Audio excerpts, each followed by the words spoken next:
This is Hamad Bet in Masechet MOED KATAN, and the topic of the Mishnah talks about various different things that you can do in Chol HaMoed and some on Shemitah as well. And one of the last items that it mentions is Metaknim es Advachim es Rechovot. They went out on Chol HaMoed to fix the streets and the areas, and Mikvei Mayim, V'osim Kol Tzorchei Rabim, and besides that, Mitzainin et HaKfarot, that they would mark the graves. Right. Now, the marking of the graves actually was very simple. What they actually did was they poured lime on top of the stone on top of the grave. There were no gravestones as we know them per se, which is the matzeva. It simply was a stone that would mark that area had a kever. And it probably looked very similar to other stones. But they put this whitewash, this lime on top of it, which would indicate this was a stone of significance marking a grave. And after the winter season was over, when the rains had washed or dissipated or eroded the lime that had been poured on top of the stones, they would come now to remark the stones again and every year. So this became almost like an annual process, in the same way that we're used to seeing repaving of roads or whatever it is, fixing sidewalks becomes an annual process of the municipality. So this is the entree into talking about what we're going to discuss, how some of the halachas about how they would mark it and how far would be away from where the actual kever is. There also the concern is that if you put it too far away from the kever, then you are making more of Eretz Yisrael become tamei or a place where you can't use. You can't work Eretz Yisrael. If you put it too close, right, then who knows, a person carrying truma could come on top of it. Not just the Kohen, but people were very careful in terms of carrying things. The other part that, just to introduce this, is that there are two types of tuma. There's tuma of tumas maga, touching a mace, and then there's tumas ohel. Tumas ohel works in most cases, but there are some cases where tumas ohel is not applicable. And the only concern we have here for being mitzayin the kfaros is not tumas maga. It's not you're going to touch a dead body, because if the piece is out there, you'll see it, right? The issue would be tumas ohel. But I thought you had to be inside now. Well, there are two ways for ohel to be mitame. One is you're on top of the mace. One is the mace is on top of you. The third way is both of you are underneath the same roof. Right, so either of any of those ways would be the way that one can be metame tumas ohel. But the point of it being that there are certain very small parts of a mace that will not convey tuma through tumas ohel. So, for example, one bone of the shedva is not going to convey tumas ohel. You actually need most of the body. If you have a very small part of the body that's there that can convey tuma through touching, but it's not going to convey tuma through ohel. So the assumption is, again, the body's buried, right, or something's buried, a human part of a human. Correct. And if a bone is buried, and you happen to be standing on top of it. But there could be an incomplete. There could be some fragments of a body. But a fragment's okay, you're saying. How big a fragment? Well, we'll see. The Gemara will talk about an area called Stei Bochen in a little bit. Stei Bochen means the field of crying. And actually it appears that's where they handed off the mace. Sometimes mace came from far away. And there was a concern perhaps it sounds somewhat morbid, but maybe a limb, maybe a digit would have fallen off because the mace is deteriorating as they're schlepping it along. So at any rate, that could be an example where there's a small amount of a mace that's in one place. So at any rate, the Gemara. So this real topic that we're going to get into really has a whole lot to do with kvaros and marking kvaros in the days of the Mishnah Gemara. Tana Rabbana, ein mitzayin lo al kazayit min hameis v'lo al etzem kisora. That when you mark the graves and they remark them on Chol HaMoed, and they mark them in general, they did mark for a kazayit of a mate. And not on a bone, v'lo aletzem kisora, not a barley seed's worth for a bone. V'lo davar she'eino metami b'ohel, and we don't mark for something that there's no tumas ohel. only if it's going to be tumas ohel, as the concern that they would mark and remark the grave. Okay. So, and the Rishonim point out that the etzem, the bone itself, it's even larger than a simply se'ora, will not be matame ba'ohel. You need, once again, you need a significant part of the body to be matame ba'ohel. Aval mitzaynim ala shedra. So maybe just the whole spine. Right, but the whole spine, even though the whole spine is considered one bone, we know it's really more than one bone, but Chazal considered them almost interconnected.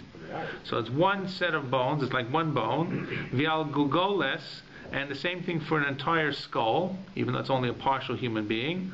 Al rov binyan, for the majority of the skeleton structure, like the large bones, the alrov minyan, and most of the bones. In other words, even if you don't have the majority of the bones, let's say there are large bones, let's say you have most of the small bones, most of the number of bones, and so that the bones themselves, but they may not be equal to the majority of the bone of the skeleton structure because they're really small.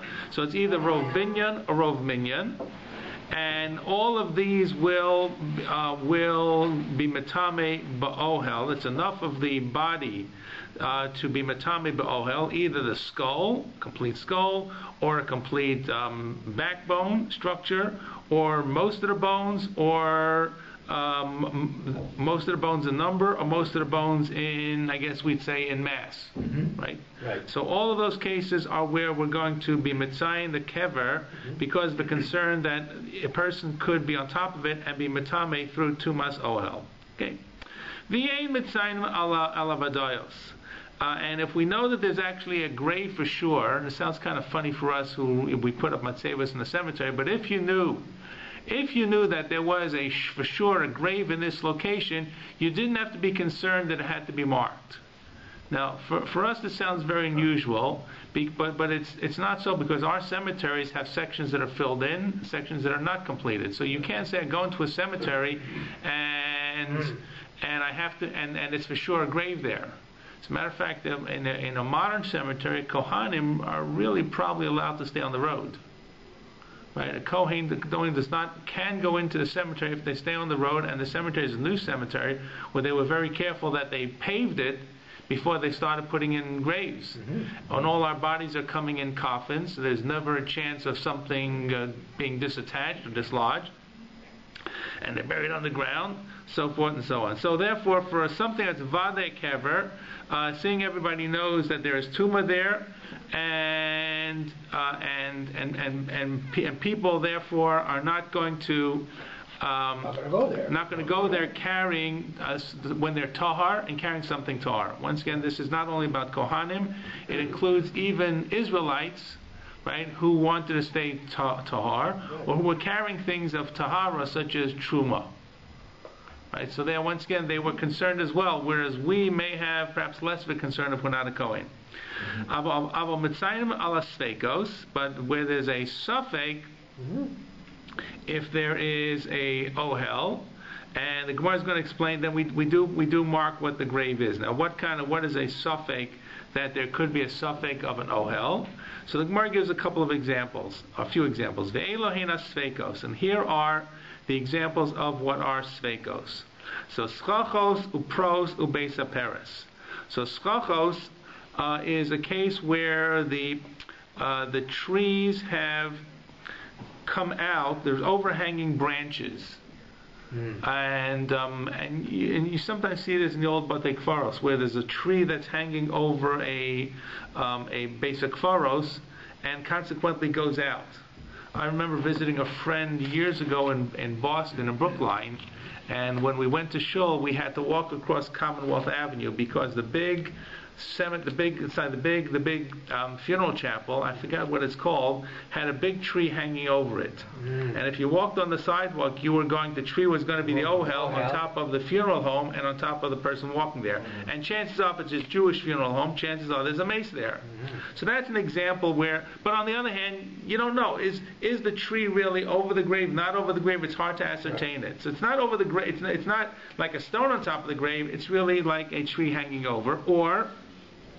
Another example is, so one is, this is schachos.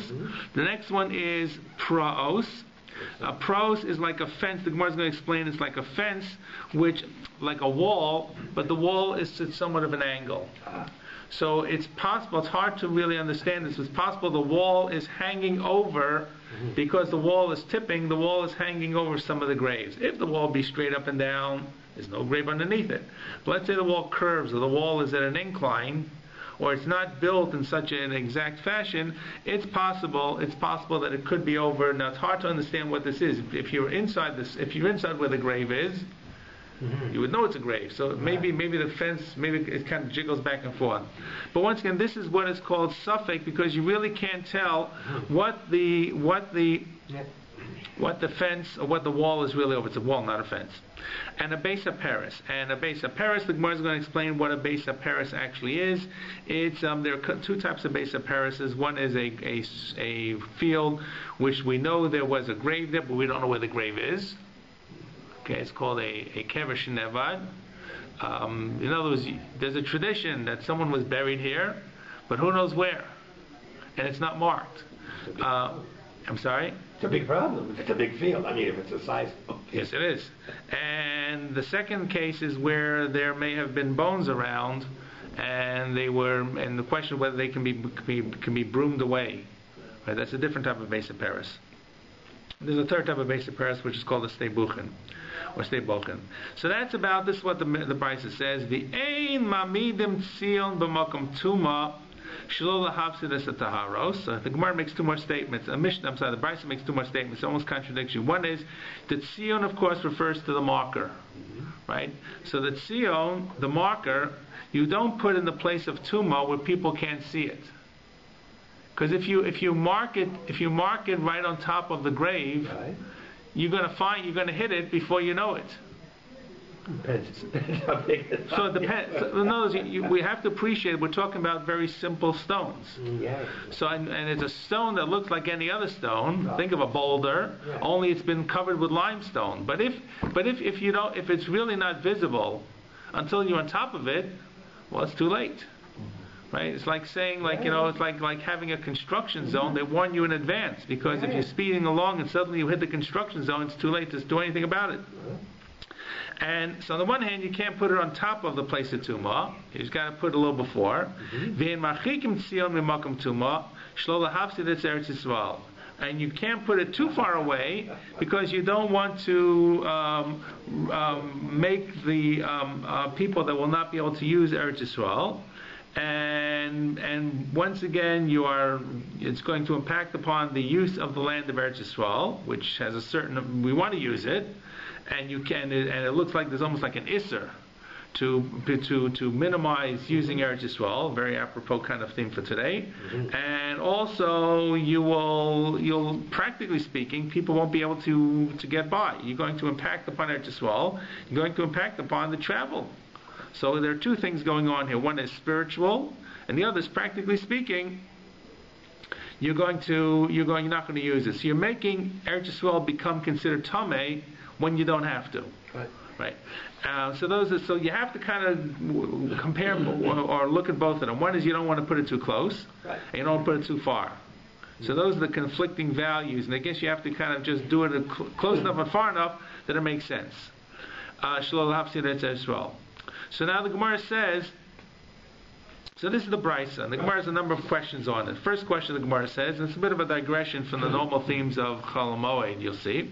So the Gemara says, okay, one of the things we said above, you don't put a tzion for kazayit min hameis. V'ein mitzayin, it says the Gemara, v'ein mitzayin. Kazayit min hameis? That's where I'm at. Right. No, we have got the words of Ukazayit min hameis. Ukazayit min hameis eino matami be'ohel. Do you mean to say that a kazayit, and this is not about bones, this is about a kazayit of flesh? Okay. Before, didn't it say that? Before we had about, because you don't have to mark a kazayit min hameis, and then we talked about the different bone structures. The bone structures have to be the majority of the skeleton. I see. This is flesh. But this is if you have actually flesh. Right. So kazayit of flesh will normally actually be mitame ba'ohel. So if you have a piece of a body that's not just simply the bone of a digit, but has a digit attached to it, or some kind of soft tissue, that would be, as long as it is a kazayit, that should be matame. So why, if that's the case, if that's going to be matame, not just b'maga, but by ohel, Sure. you should mark it. Exactly. Right? Mm-hmm. We have, by the way, the halacha, by the way, the amputated limbs have to be buried. Mm-hmm. Right? So covered abrios. It's also a chiyuv in terms of making sure that we dispose of things. That's a digression. You wonder why, if they saw it there, why they wouldn't tuck it. But it's not. It's underground. It's underground. In other words, they've But buried. we know that it's underground, of course. But Why do you know it's underground? No, I'm saying, if we don't know, you can't mark it, right? So presumably we know. But you're the caretaker of the cemetery. Right. You know it's there. Right. I know it's there. Okay. So, but you I know don't have to mark it. Right. But for example, the good example is, for example, if a person has an amputated limb, right, and it has to have, by the way, it has to have skin and bone and flesh. So an internal organ does not have to be buried. Right? People have, let's say, an appendix removed, or some other internal organ taken out, or a kidney replaced, or a heart transplant. So those do not have to have kvura. It only has to have an etzem, it has to have basar, and it has to have or. Correct. It's usually an arm or leg. So those are things that require kvura. But even something as small as a kazayas could be buried. But where do we bury this? So where's this buried? So if the person has a kever, it should be buried in the kever that he has that's assigned to him. Otherwise, it's buried. It's buried in the basic kvaros. It doesn't have to be per se in a specific kever. It has to be buried though. So let's say you're the caretaker and you bury it. I see. But people don't know where it is. It doesn't have a marker. Even today, it wouldn't have a marker really, right? Not really of any sorts. You should find out from your cemetery what they do with them. Exactly. Okay. So at any rate, it is matami ba'oel. So the Gemara says, "K'sayis ben made ain't a matami ba'oel." It's not a k'sayis ben made going to be matami ba'oel. And if that's the case, should you not, or you should have to mark it, like you mark everything else? And when they go around after on Chol HaMoed to remark the grave, they should mark this as well. Or when they bury someone, they should mark it. So the Gemara says, "V'hatanya." We have a brayso or v'hatanan. It's actually a mission in Ohalos, beginning of the 3rd parak. Eila matami ba'ohel. The following things are matami ba'ohel, and in this list, in the beginning of Masechet Ohalos, it lists explicitly kizayit min hametz. Wow. So as long as you have a kizayit of flesh, it will be matami even ba'ohel, even something small. Think about that. How small is a kazayit? So how much small is a kazayit of matzah? Okay, whatever it is, it's the mass of an egg, right? A large egg. Mass of an olive, which is a large olive. Excuse me. So if that's the case, it could be like a digit. So the Gemara says, so why don't you mark it? So Rav Papa gives an interesting chiddush. He says we're dealing here. Let me explain it before I read it. We're dealing here with exactly kazayit of flesh. Right.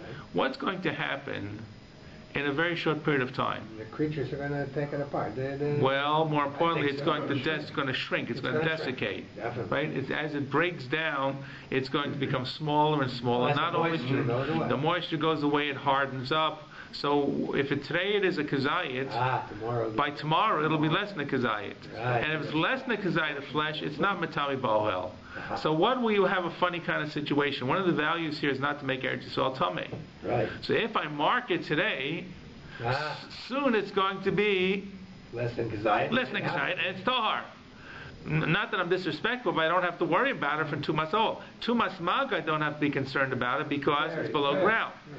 So Rav Papa says the Mishnah, the Brisa we're reading is telling us a value here, how important it is to make sure that Eretz Yisrael does not become more tummy than it has to be. So what's the trade-off?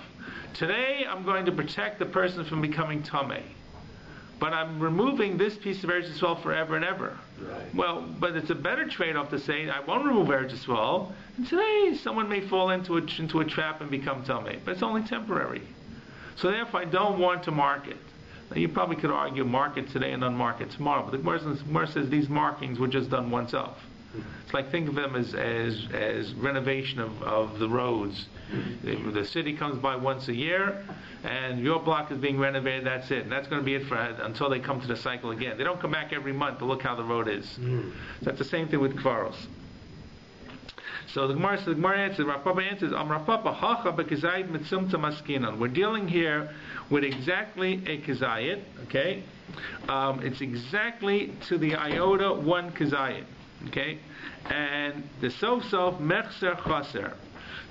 Inevitably, it's going to become less than a kazayid very shortly. And mutav yisfulos trumak v'kachim lefi shah. So better, a person will come into contact it today and will mess up that truma and kachim for temporary. Val yisfuolav li'olam. Okay, and they shouldn't make it. And otherwise, what will happen? Eretz Yisrael become tamei. The person who walks there will think his truma became tamei, his kachim became tamei, and he'll have to burn them. He won't be able to use them.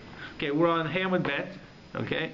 And we're about 12, maybe 15 lines to the top. Okay, we're talking about it's a digression onto the laws, onto issues about kfura and about tumas hameis. And the connection to the Mishnah is the fact the Mishnah says one of the things they did on Chol Moed was they remarked the graves. And one thing very quickly, the way they marked graves, they poured lime on the graves. Okay.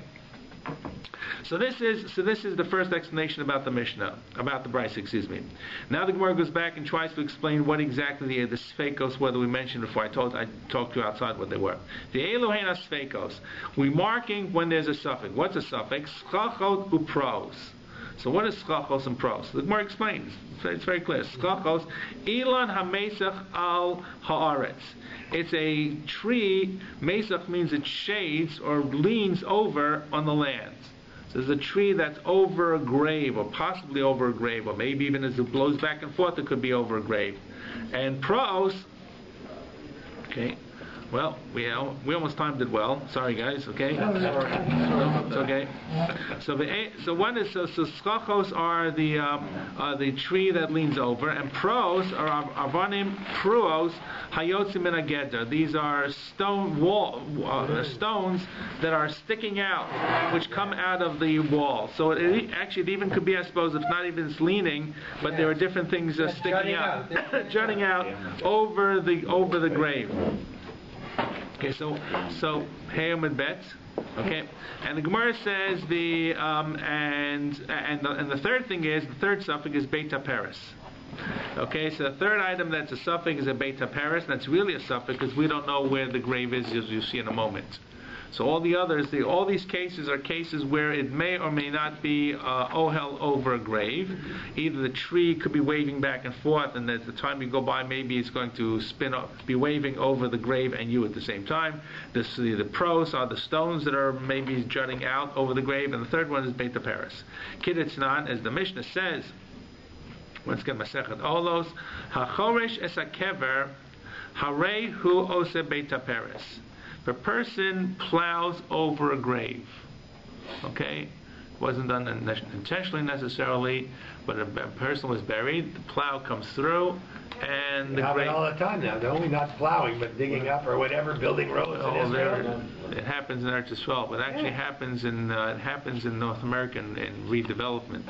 Absolutely. I know. I'm familiar with it myself. But yeah. When we lived in Waterbury, Connecticut many years ago, and when you drove into town, one of the first things you saw, it was a public library, and right outside the public library were all kinds of old tombstones.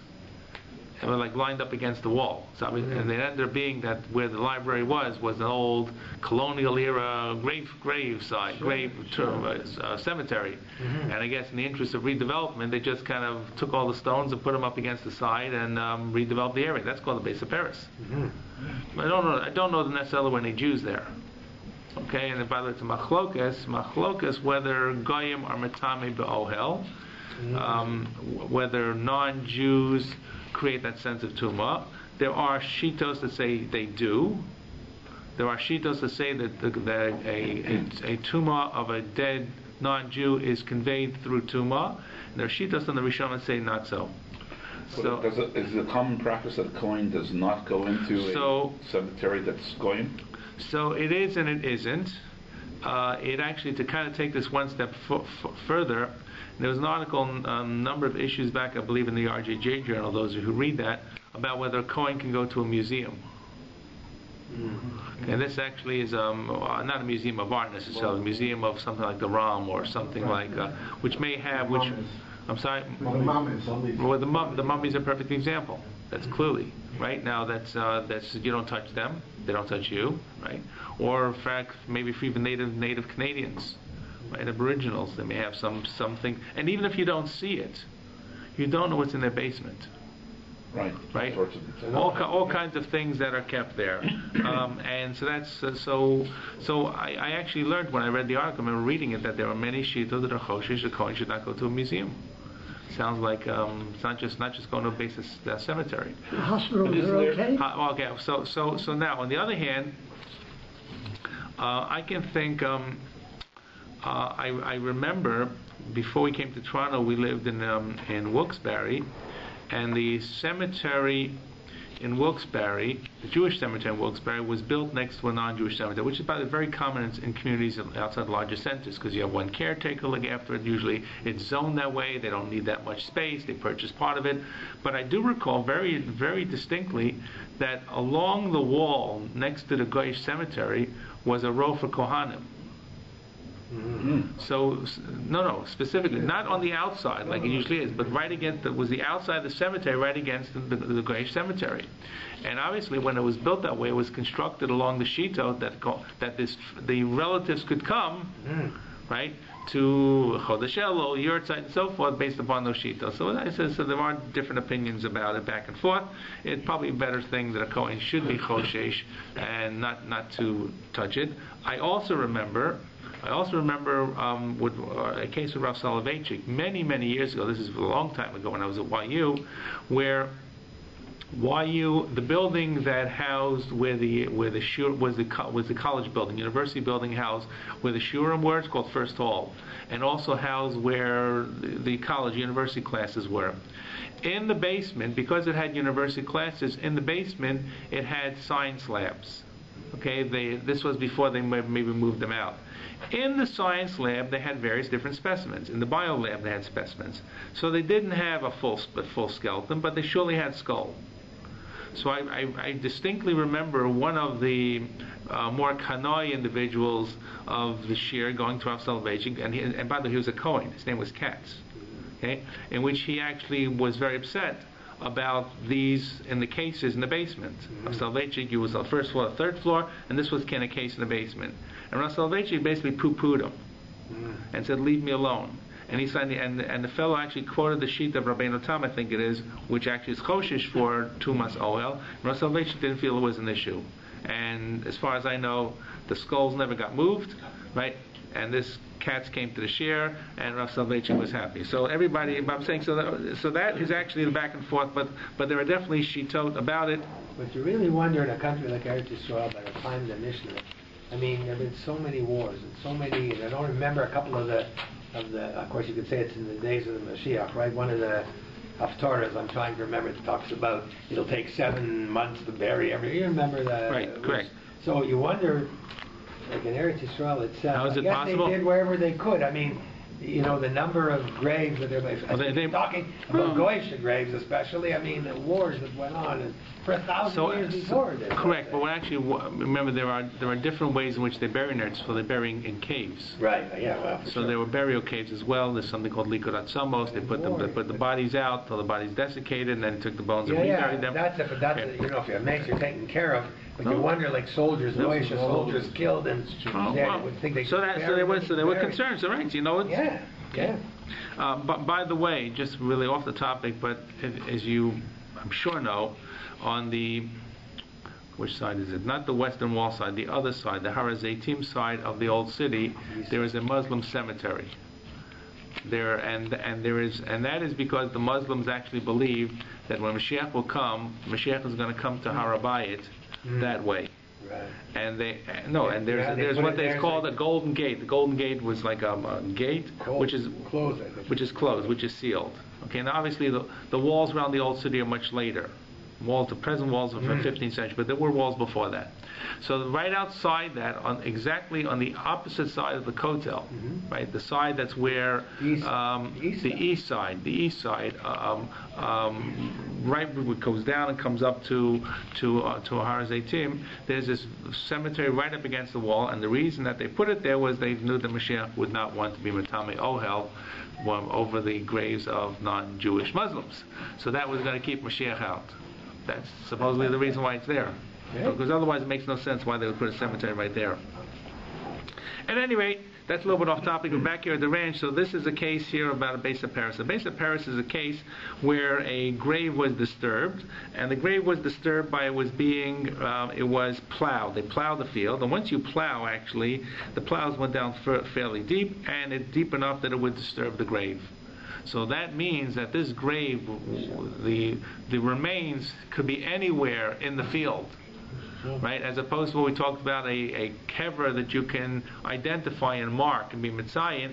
There could be a piece of a kazayit, two kazayitim, who knows what is all around, big bones, small bones, skull, shedva, who knows where it is, and you can't find it because of the way the plow has mixed things around. So this is one of the sfeikot which you want therefore to mark. By the way, it means you're marking the whole field. Yeah, absolutely. You're marking the entire field. In terms of a coin, though, isn't it a sfeika? First doubt is whether or not these are Jewish bones in the first place. So we're assuming, based on Paris, we're assuming the Jewish bones. Oh, we're assuming the Jewish bones? We're assuming, based on Paris, is assuming this was a Jewish person buried here, and now the grave is lost. Now, that's by the way, that's not as outlandish as you say. They lose a grave, right? It can happen. Yeah, it can happen. Sometimes cemetery maps are inaccurate. Well, you're talking hundreds of years later. Sure, it's possible. Right. Things happen. I don't know.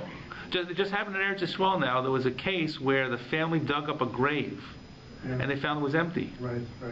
The soldier died in battle, but it was very sketchy. They never really got back a body. They had no idea what happened to him. It's one of these kinds of things. And suddenly, years later, a couple months later, the army said we have the body, and they did a funeral, and they buried them in a soldier's coffin, which stays closed.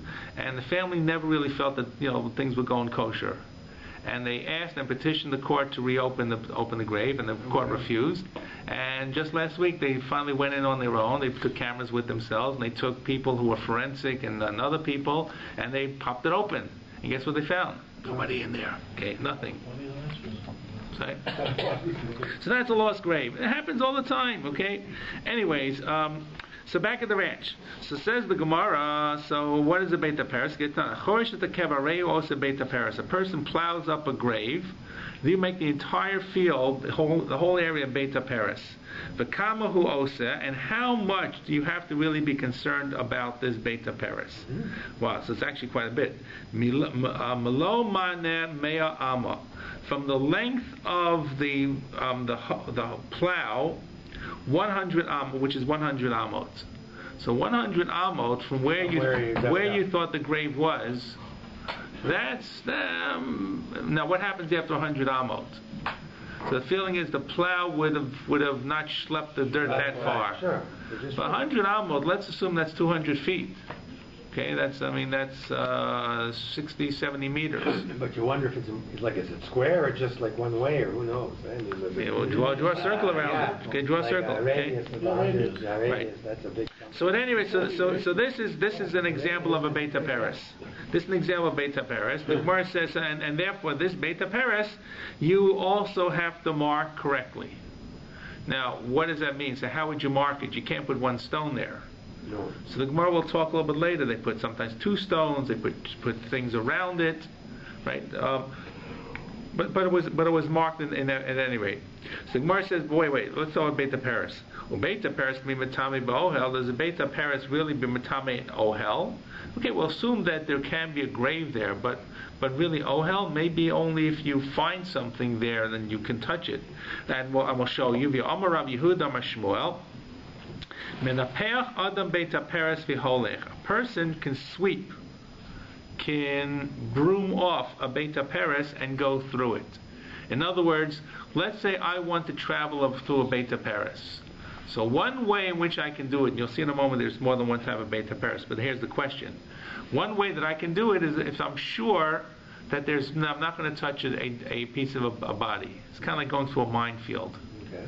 So how do you go through a minefield? You have a minesweeper.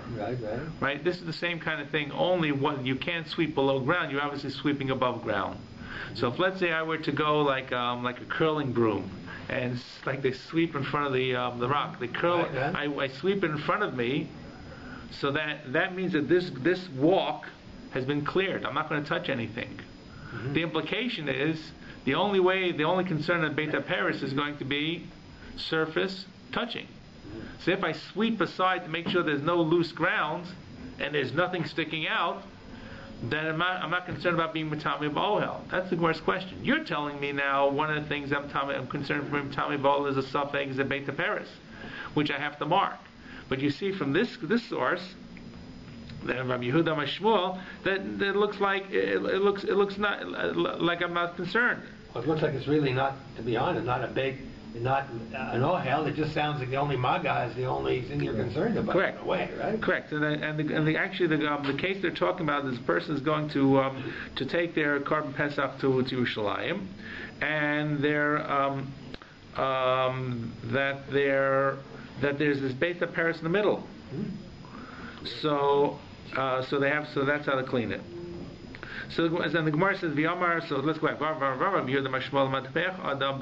A person can sweep clean a BAYT Paris and go.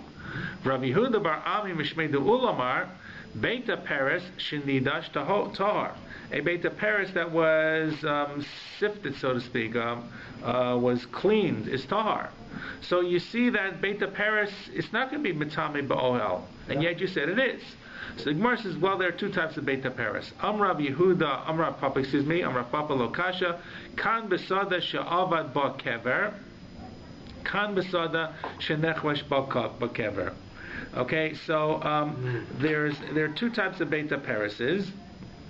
So a grave where a field that there was a grave and the grave was lost. You know for sure there was a grave. You don't know where it is. It has not necessarily been disturbed. Right. It's just you can't pinpoint it. People have this Masorah clearly identifying the grave here. But where? No one knows. And whatever marking had been there is gone. That's one example. That's a case where there's a suffix, and you don't have to, and you do have to mark it. The other one is Sadash Nechlesh Bakever. A field which was plowed up. A field that was plowed up, well, that's a different kind of problem. Right? The problem is that if it's plowed, first of all, the pieces may be tiny. So there might be anything that you can be Matami Ba'ohel altogether. What's the concern? Even tiny pieces will be Matami B'maga. Mm-hmm. So because the plow has brought everything to the surface. If that's the case, that's the one you sweep aside. Yeah. Mm-hmm. So in other words, the BAYT Paris that simply refers to a field with a lost grave, that's Matami Ba'ohel. A BAYT Paris that you know where the grave is, but the grave was disturbed. So beyond the disturbing of the grave, that's actually where you simply can sweep it to make sure there's no fragments on the ground for Maga. So the Gemara says, wait. So now we got two types of BAYT Paris. They're both called BAYT Paris. Vesada Shnechvash Bakever BAYT Paris Karile. Is this called the BAYT Paris? I mean, what is a BAYT Paris? How do you identify? Maybe it's something else called Sada Shnechvash Bakever. And you're telling me there's a BAYT Paris, but it's not a BAYT Paris, or is it? The Gemara says, it is. And as a matter of fact, we have three types of BAYT Paris. There are three types of BAYT Paris. One is Sadash Nevad Bat Kever, a field in which a grave was lost. That's the first kind, which is Matami Ba'ohel. Second type is Sadash Nechlesh Bat Kever, a field in which the grave was disturbed. Right, those two we had to start. Right, and the third one is Sadeh Bochim, the crying field, so to speak, which is also, and the Gemara is going to explain exactly what it is. But those are three types. Now, all of those cases, a person is going with Truma, shouldn't go there. But if a person has to go there, the type for Nechlesh Bakever looks like you could sweep it. Mm-hmm. So if you have to go there, you should stay away from it. If it's not swept, you can't go there at all. So, but they're all three different types. They're a little different, but those are all called BAYT Paris, and therefore that reconciles how one case, one BAYT Paris you have to is Tumas Ohel, and one BAYT Paris is not Tumas Ohel. Okay. Now, they introduced this third type called Sadeh Bochin. Sadeh Bochin means to cry. And I'll give you another shot in a minute once I finish this interpretation. What's the Sod HaBochen? So the Gemara says, cry. To cry for the. Well, why are they crying? They always cry. Do it every cemetery, every grave they do. Yeah, they do it everywhere. No, but maybe it's reserved as a special thing for them. A special crying special spot. place, but yeah, that's what they do, maybe. Could be. Okay, so, well, yes. But it's what I told you before, it's where they actually handed over the deceased. The body. So the Gemara says, "My Sada Bochin, Rabbi Yeshua bar Abba Mishmei de Ulamar, Sada Shemaftirim Bo Mesim," the place where they take leave of the Mesim. Okay, now, what exactly does that mean? Take leave of the Mesim? Funeral. That's what it looks like. But every cemetery they take leave of the Mesim. Yeah, but not every place has graveside funeral. But even if you don't have a graveside funeral, you go to the graveside to do the interment. Yeah, that's true. So this is what they explain. What Rashi explains, it means that they would bring the mace from far away, and they were, let's say, a person passed away far away. Now there were certain limits how far they could transport, but where possible they would try to bury in Kever Avos. Yeah. So let's say he died 3 towns away, so they would carry the mace. This was an arduous task, and it was under conditions that were not necessarily conducive for transporting material that's breaking down. So they would come to a cemetery they would come to a field at the cemetery, and the Chevra Kadisha would then hand it over to the local Chevra, or the townspeople would hand it over to the other townspeople. Now, what's the big deal? So you can just imagine, maybe it's going from one donkey cart to another donkey cart, one hearse to another hearse. There's any time that you move things around, it's what? It's upsetting. It's upsetting, physically upsetting. Also possibility of loss. Correct, and there's a possibility of loss. Right? So anytime you're moving around something and transferring, there's always a concern something can happen. Mail gets lost, packages get lost, and pieces of people can get lost. I don't want to say it that crassly, but that's what happens. And as a result, because we're dealing here with a mace, and the transport was primitive and in the sun and in the heat, and we're probably transporting on a stretcher of some sort, right? So the concern was, and maybe if they went from one town to another, they even came there late in the day. Right, so they left in the morning, and they leave in the morning to get there. They're getting there; it's already towards evening, and this is when they're doing the transfer. So maybe that the visibility is not ideal. So that place where they did the transfer is one of the types of BAYT Paris. Correct, and therefore there is a concern that possibly part of the mace may have been left behind at this place, and that's what the Gemara says. What do you mean? What does it mean? Maftir bo mesim. V'tayim amai amra vimi mishum yeush balim nagabu. The people gave up. That doesn't mean yeush balim. It means that they didn't realize that there was a loss. Yeush is like we like to use the analogy when you have a lost item and you give up hope because you don't know that you really lost, you'll ever get it back. So this they don't really know, and they're not that concerned because they think they transferred it. So Yerush Balim, the Balim give up hope because they don't even know that's missing. So there is another interpretation. What this actually means. So they bochin. So the Rashbam has a girsa stay kuchin. That's the stay buchim or stay bochim or stay kochim. But the bottom line is, it is surely a type of BAYT Paris that we don't know exactly if there is if there's part of a mace there or not. Okay. So what it sounds like, because they had to mark it, don't forget. So it sounds like it's a bit of a field. The other one we know they had to do, let's say 100 almost around. And this one, I guess, must have been a specific.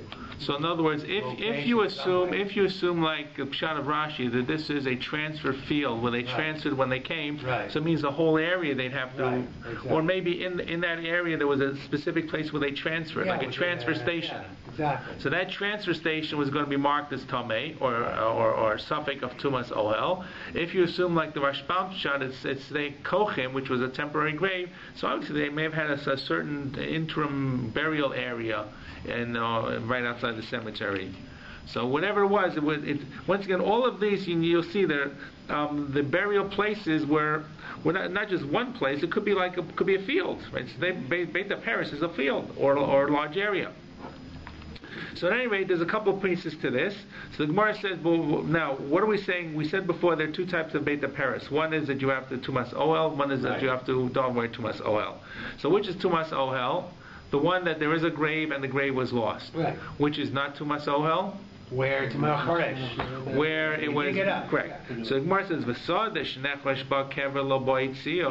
so you tell me a grave, a field which a grave was plowed, is not a concern for Tumas Ohel, and therefore if it's not a concern for Tumas Ohel, you don't have to mark it.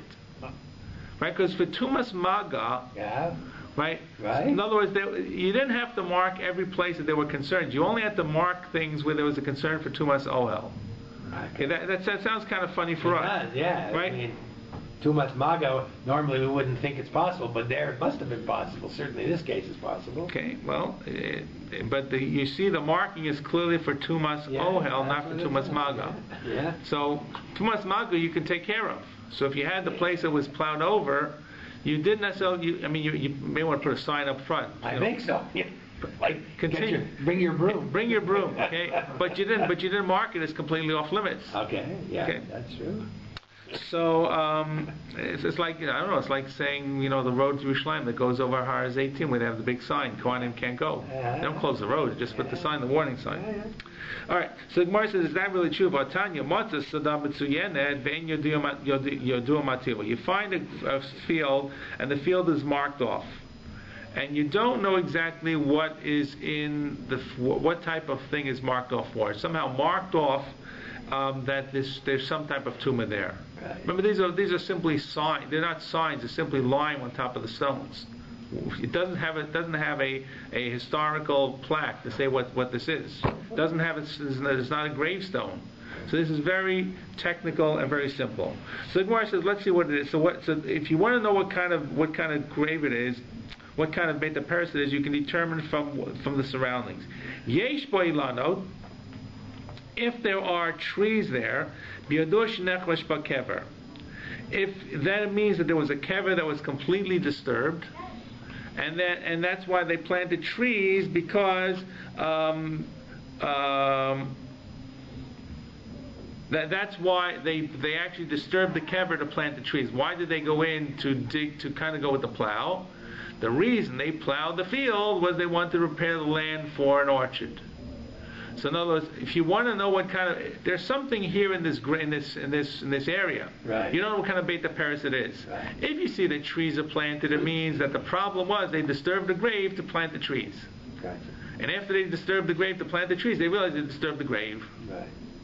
So that's, and you see that's marked, right? And ein bo ilanos bi'ado she'avad ba'kever. If there were no trees there, and you see the field is marked of a stomach, it must be that everybody knew there was a grave there. They just couldn't tell where the grave was, so therefore they didn't go to disturb it. But the whole field, the whole cemetery is there. But at any rate, both types of BAYT Paris are marked off, which means both types of BAYT Paris are concerned for Tumas Ohel. You try to differentiate between one, the one where Avad Kever to myself, the one that it simply was where it was plowed through is not is not to myself, but it looked like both of them are. Okay, and before the Gemara answers it, the Gemara throws in one more line, which the Gemara will actually just answer a little moralistic statement. From Yehuda Meir Achi Heisham Zakin al Talmud, that you can only determine what it is only when you have a Zakin al Talmud tells. So you can't make these assumptions on. You only fish and call became a davar because people really can't tell. So let's leave Rabbi Yehuda's statement aside. But the obvious question is with the first part of this brisa, which seems to say that both types of BAYT Paris, the lost grave and the disturbed grave, are both going to be Tumas Ohel, and both have to be marked. So the Gemara, Rav Papa says as follows: both really are dealing with Avad Bot Kever. Amar Rav Papa, Ki Tanyahi Besada She'avad Bot Kever Disiyuna. Both cases are where they feel the grave was lost. Right. You told me one is a grave lost and one is a grave that was disturbed. Right. Both are talking about a lost grave. Lost grave automatically makes the entire field Tumas Ohel. Absolutely. But what happened? In one case where the grave was lost, not only was the grave lost, something else happened. They plowed through. So we don't even know if they plowed through the kever, Right. We don't. What we do know is they plowed in that field. Somewhere in that field was a kever. So if you see that there are trees there, this field which had a lost kever was also plowed. But it doesn't take it away from the fact that it was a lost kever. Right. And the lost kever may still be intact, which will make it tumas ohel. Right. If there are no trees there, it's just a lost kever. It wasn't plowed. That's the Gemara's answer. KATAN yehi besad shava b'kever. The tziyanua, they marked it. It's both examples. Yesh ba'ilanav has trees b'yadosh nefesh b'kever. If it has a trees, then now it was lost. They plowed it up. Ein ba'ilanav b'yadosh shava b'kever. Okay. So therefore, we're back to the same answer that says, therefore, there are two types of Beit Paris. One is going to be Tumas Ohel, the one with the lost grave. Right. The one with the plowed up grave is not going to be Tumas Ohel, just be Tumas Mago. Right. Because probably the grave is dug up and there's not enough around. And finally, the Gemara says, okay, let's go up till we've got about 4 lines on the other side. So the Gemara says, "V'lechosh dimli lanos megavai v'kever mibrai." Now, what do you see? You come to this field, and there are trees in the field. Right.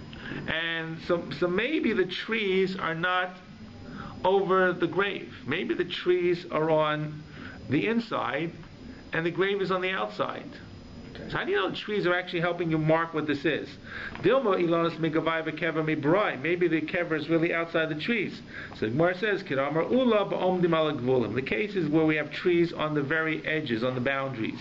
So trees were buried on the boundaries as well to indicate that the entire grave, the entire field may have a grave in it. And achanami ba'omdim ala gvulim. So therefore, the trees are on the edges. That will show the problem is the field.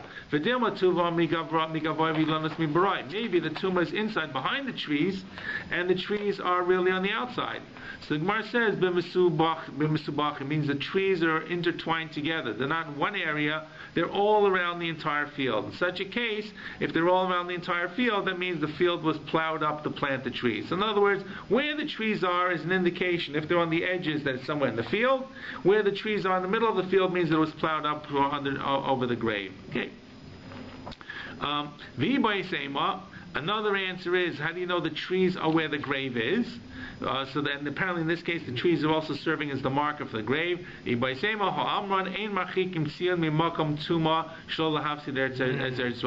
put the fact that you mark it and you're marking the trees as well is an indication the grave is imminently in the area because we don't want to pull it too far away. Okay, so these are all the subparts of what this is.